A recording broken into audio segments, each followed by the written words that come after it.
Ինչպես է գնահատում ես միջադեպը, հատկապես որ ընտանիքի փաստորեն անվտանգության մասին չեն մտածել մարդիկ,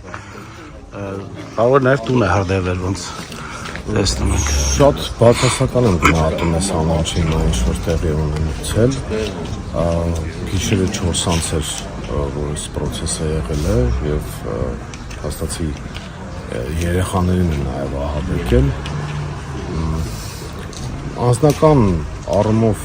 Գևորգ Ստեփանյանը որևէ հակասությունների դաշտի մեջ չի գտնվում եւ սա իր հանրային քաղաքական գործունեության հետ է կապված, ակնհայտ է եւ այն ամենաթողության ֆոնին, որ մենք հիմա տեսնում ենք,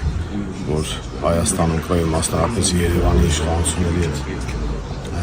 լկտի եւ սանձարձակ պահվածքը, որ տեսնում ենք, սա այդ ամեն ինչի շարունակությունն է, այդ ամեն ինչի հետևանքն է։ Գևորգ Ստեփանյանը գիտեք ակտիվ քննադատում է